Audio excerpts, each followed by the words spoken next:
to you about the impact of yoga on my life and what I think it can have on your life or anyone's life. And when I first started yoga, I was a size, if not a couple sizes larger than what I am now. I was super shy, like could barely talk to anyone, would blush immediately, and would put my mat in the back of the room and try to disappear, basically, that type of person. So I've changed so much since then. I have more focus, more determination, more confidence.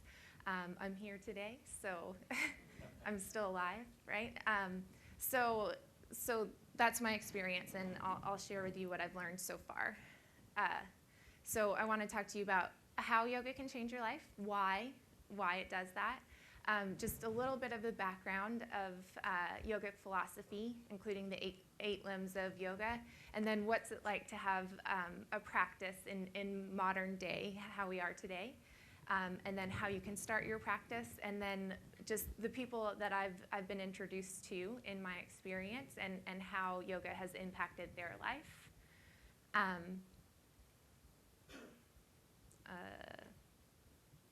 Apparently I don't know how to press a button, though. I haven't learned that.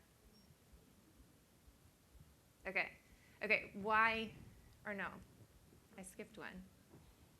How yoga can change your life. Here we go.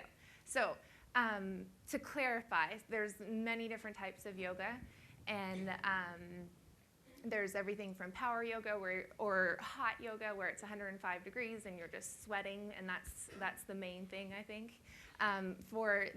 For today, I'm basically referring to yoga in a therapeutic way, even though I think all types of yoga, no matter what you do, can have an impact. So therapeutic yoga, the application of yoga postures practice to the treatment and health conditions, of health conditions, and involves instruction in yoga practices and teachings to prevent, reduce, or alleviate structural, physiological, emotional, and spiritual pain, suffering, and limitations. So with that, it's basically, it is overwhelming how yoga can address so many issues to me.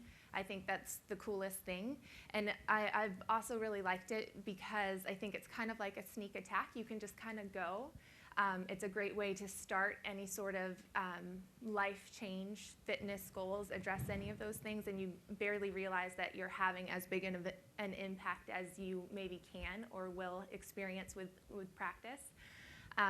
So with this type of practice, so the changes that you might experience is reduced stress, more restful sleep, increased awareness, mind-body connection, weight management, strength and flexibility, increased range of motion. So all of these things, recovery and treatment for addiction, as far as that, right? And enhance your overall well-being and quality of life. So why does yoga do this?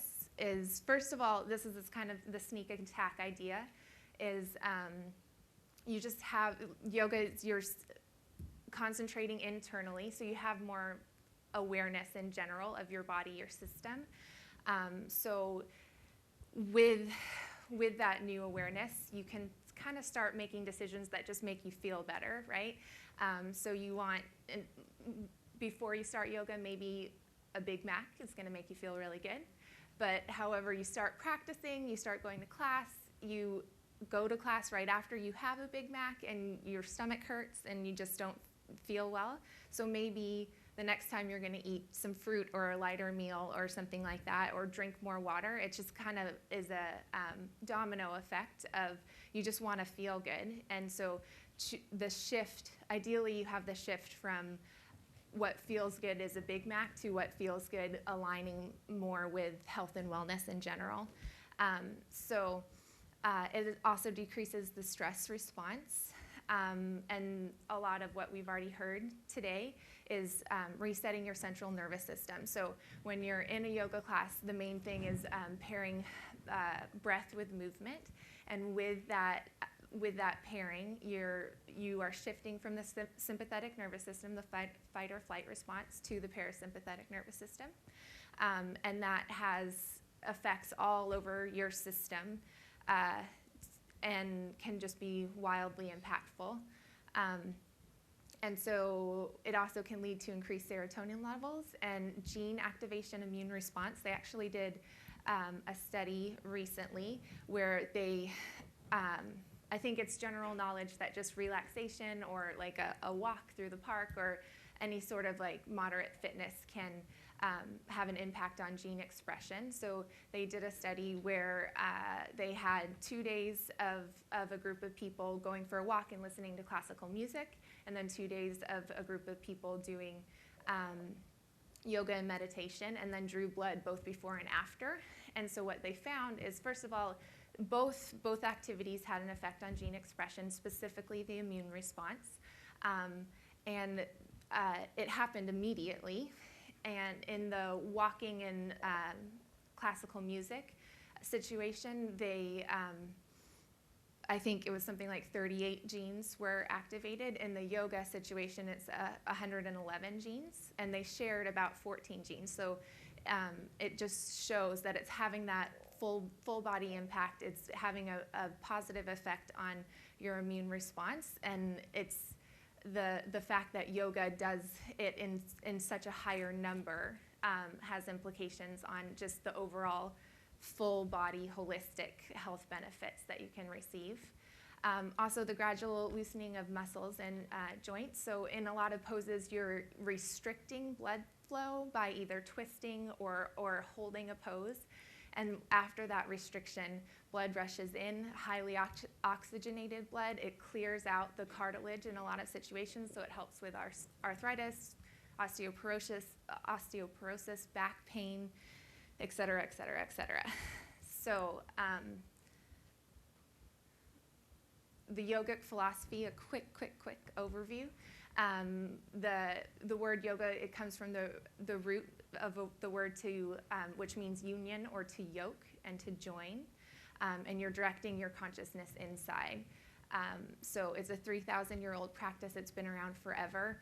As far as using it as a healing system, there are 4 principles. The body is a holistic entity, so one part of your body, either it's health or illness, it impacts every other part of your body. So if you can heal any one part, you're impacting the whole system.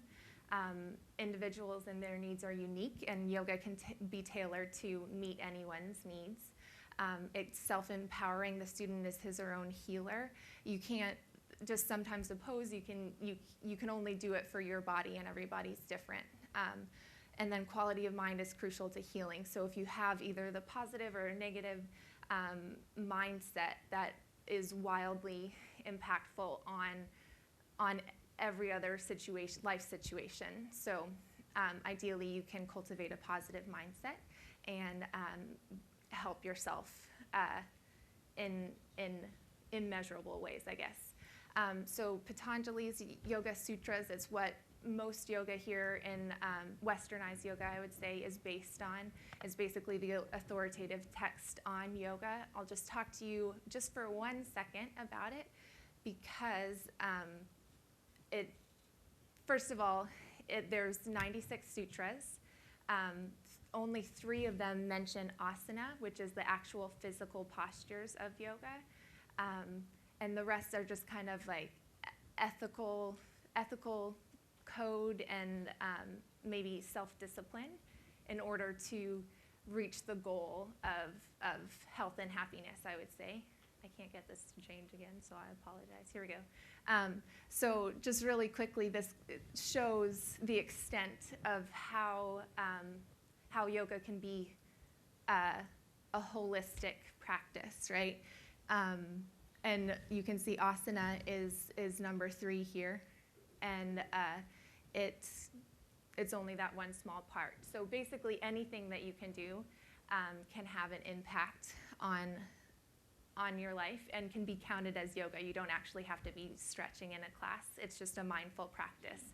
Even if it's washing the dishes and you're paying attention and living a joyous life, that can change your life, I think. So in modern day practice, I just want you to know that it can be that holistic approach. It can be an alternative medicine. And all you really need to do is start. and then continue, because it's a constant practice, and to not beat yourself up about it, because like you may not ever be able to do that pose. I may not ever be able to do that pose either, but that doesn't matter. That's not what it's all about. It's not seeking a goal of doing that. It's seeking a goal of being happy and just being happy where you are.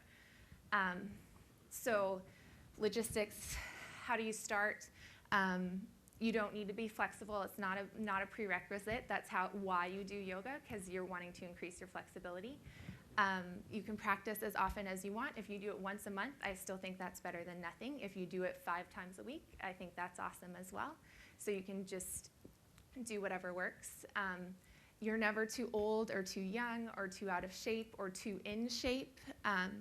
It's something that meets you wherever you are. You can modify something as needed or intensify it as needed. So that's my favorite part, because it's accessible to everyone. Even if you're just sitting in a chair and moving your neck from side to side, that's yoga if you're doing it mindfully. Where should you start? It's anywhere, like I said. Sit in a chair, breathe deeply, and you'll be a better person for it. You can come to the Mat Yoga Studio. It's in Richardson. That's where I am. And then, so I'll leave you with these couple of comments of just people that I've experienced. So these people are both run the gamut of, some are recovering alcoholics or drug abusers and are happy and healthy today. Some are just regular people. Some are super successful people. Some are super modest people. It's just, it can impact everyone. So I think their words and how it's impacted their life are really amazing. So the practice of yoga has given me the capacity to adapt to life's challenges, changes, complexities, and uncertainties with grace, poise, and dignity. And I really can't say that about anything else. It's so simple, but that seems like something I would like to practice and get better at. And so you can just kind of read them on your own. My very last quote that I would like to share, it's a longer one, but I think it just addresses how, if I can get this slide to change, I think it addresses how simple it can be and how it can just help you with your day-to-day life experiences. And if those are happy and healthy, then you're better for it. And when the times get harder, you're more able to deal with those issues. So this is the last thing I'll leave you with. Yoga has changed my life in multiple ways. The physical benefits are the most readily apparent. At 51 years of age, I feel as good as I did in my 20s, better even. I'm stronger than I have ever been.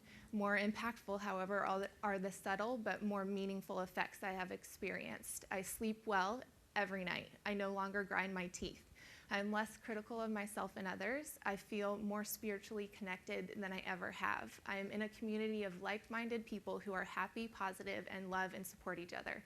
Is life always perfect? Of course not, but I no longer react to life's ups and downs like I used to.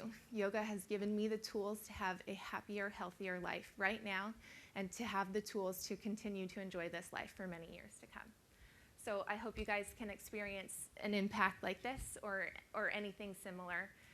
Or anything even close, and I wish you guys the best of luck, and hopefully I'll see you sometime at the mat.